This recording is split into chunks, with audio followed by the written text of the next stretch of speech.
The mahogany conference table gleamed under the crystal chandelier as Aunt Margaret adjusted her Hermes scarf with theatrical precision. "We need to discuss the trust redistribution," she announced, her voice carrying the authority of someone who'd never worked a day outside the family business. I sat quietly in my government-issued blazer, watching my cousins Bradley and Vanessa exchange knowing glances. The law firm's conference room reeked of old money and older prejudices, exactly the kind of environment where my family felt most comfortable making decisions about my life. "Sarah's government position simply doesn't warrant equal distribution," Margaret continued, sliding documents across the polished surface. 28 years old and still pulling a civil servant's salary. "It's embarrassing, frankly." Bradley leaned back in his chair, his startup t-shirt a calculated display of Silicon Valley casual. "The optics are terrible, Sarah. We're building generational wealth here, not subsidizing mediocrity." Vanessa nodded enthusiastically, her new engagement ring catching the light. "Bradley's tech company just secured Series B funding, and I'm launching my lifestyle brand. We're actually contributing to the family legacy." I remained silent, my hands folded over the diplomatic courier bag I'd carried to every family meeting for the past 3 years. They assumed it contained boring policy documents, lunch money paperwork as Bradley once called it. "Your grandfather built this empire expecting excellence," Margaret pressed on. "Government work is noble, I suppose, but hardly lucrative. The trust should reflect achievement, not participation trophies." The family lawyer Harrison Webb cleared his throat uncomfortably. "The original will specify equal distribution among grandchildren." "Which we're amending," Bradley interrupted. "Sarah gets 20%. Vanessa and I split the remaining 80%. I finally spoke, my voice steady. "What's the rush on restructuring?" "The market timing is perfect for our expansion plans," Vanessa explained, already spending money that wasn't legally hers. "My influencer platform needs serious capital injection, and Bradley's preparing for his IPO announcement." Margaret's smile was sharp as a blade. "Some people are builders, Sarah. Others are dependents. Your government salary proves which category you belong in." The irony was exquisite. They had no idea that my government salary was a cover for something far more complex. For 3 years, I'd attended these meetings while secretly managing international financial intelligence operations that tracked exactly the kind of wealth they were so eager to flaunt. "I understand your perspective," I said calmly, standing to leave. "I'll need some time to consider the proposal." "There's nothing to consider," Bradley laughed. "This is happening whether you like it or not. Majority rules." As I reached the door, Margaret delivered her final blow. "Perhaps this will motivate you to find more substantial work. Government salaries don't deserve inheritance." I paused, my hand on the brass handle. "You know, you're absolutely right about one thing." "What's that?" she asked smugly. "Some money doesn't deserve to exist at all." Over the next 2 weeks, my family moved quickly to formalize their coup. Bradley hired a publicist to announce his upcoming IPO, while Vanessa commissioned a documentary crew to follow her entrepreneurial journey. Margaret coordinated with their lawyers to expedite the trust modification. I received daily updates on their progress through carefully worded text messages that felt more like victory laps than family communication. "Lawyer says paperwork should be finalized by month end. So excited to finally invest properly. Vanessa. Meeting with Goldman tomorrow about the IPO roadshow. Maybe government work will seem more appealing when you see what real success looks like. Bradley. The family appreciates your understanding about the trust restructure. Perhaps this experience will inspire better career choices. Margaret. What they didn't know was that each message provided me with additional evidence of their financial planning. My position at Treasury's Financial Crimes Enforcement Network had taught me to recognize patterns of suspicious wealth management, and my family was displaying every red flag in the manual. Bradley's Series B funding came from a shell company registered in the Cayman Islands. Vanessa's lifestyle brand was being financed through cryptocurrency transactions that deliberately obscured the money's origins. Most interesting of all, Margaret had been receiving regular wire transfers from offshore accounts tied to a sanctioned Russian oligarch. My diplomatic courier privileges gave me access to international financial intelligence that painted a very clear picture. My family's recent wealth explosion wasn't entrepreneurial genius. It was money laundering on a spectacular scale.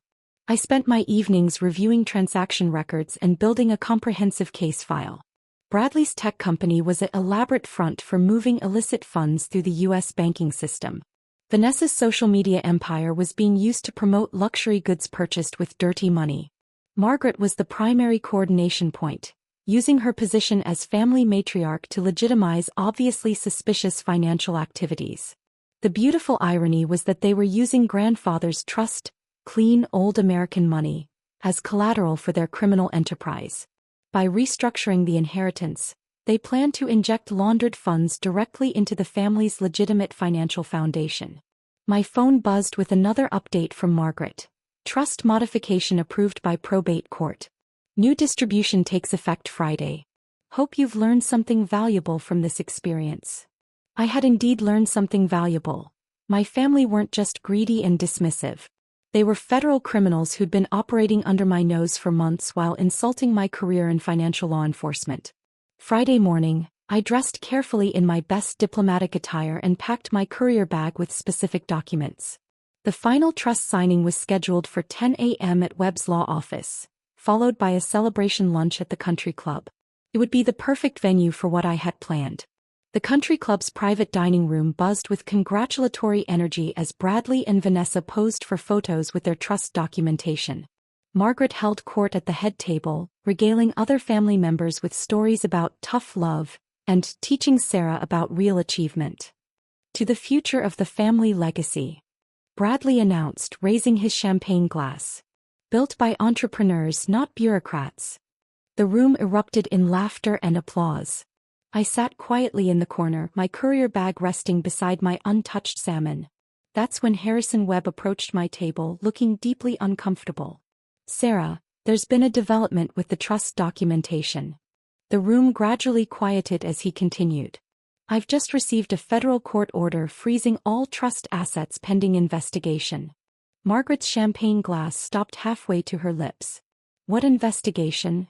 Webb glanced nervously at me, then back to Margaret. "Apparently, several family members are under federal investigation for money laundering and sanctions violations." "That's impossible," Vanessa protested.